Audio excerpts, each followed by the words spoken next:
ตีไก่มีปัญหาเกี่ยวกับเรื่องนาเฮิรนเกี่ยวกับเรื่องตั้งฮักอยู่ตาเสนั่นเขาบอกว่าจะเป็นก้นเสื้ออันแลมีหมายนั่นก็มีเขมงมนอยู่2ตีนั่นก็ตีแกมตึงกันเนาะภายใต้กลางตาจะไหนครับ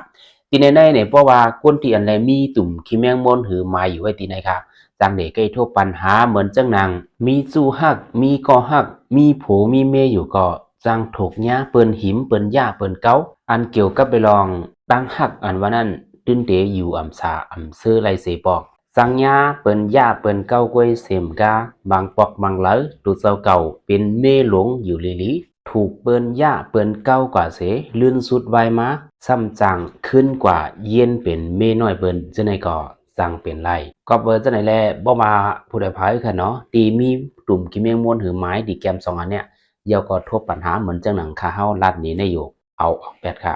อย่าไปเก็บไว้ค่ะเนาะเยาก็ขี้แมงมนแทงตีหนึ่งค่ะนะเพราะว่ามีบ่ได้ซึ้งดีในครับคนเฮานั้นได้ทบปัญหา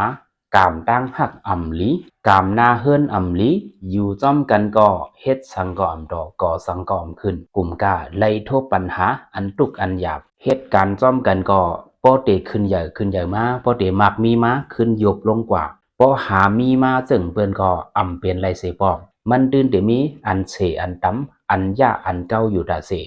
นั้นก็เขาห้องว่าขี้แมงมนอันในเป็นตุ่มขี้แมงมนอันแลปิกศพปิกลาบเย่าก็การอยู่โฮมจ้อมกันจะได้ติดทบปัญหาอยู่ตาเสปัญหาเก่าไปเย่าโตปัญหาใหม่มาทับซ้อนเสอแทงเฮ็ดให้การอยู่โฮมซ้อมกันนั่นอยู่หยับคันเสอเป็นตั้งไม่อกไม่เสออยู่หลายๆนะครับเพราะว่าทบปัญหาเรื่องในอยู่ลองเตรียมตัวตีกลางหน้าผากแน่กันเนาะว่ามีตุ่มกิเมงมนเล็กๆไว้หือนั้นก็มีไม้อ่อนอยู่ไว้นะครับว่าที่เป็นโพคือเป็นเมฆเนาะเพราะว่ามีที่ในปัญหาหน้าเฮิรนตื้นไรอยู่สายามนซื้อไรเสปอกในนั้นค่ะเพราะว่ามีเนาะเอาออกแปดค่ะอย่าไปเก็บไว้เยอะก็ขี้แมงมุนหมาย3มันก็จุดที่3ในนั้นค่ะตีในค่ะเนาะเพราะว่าเผอมีเนาะ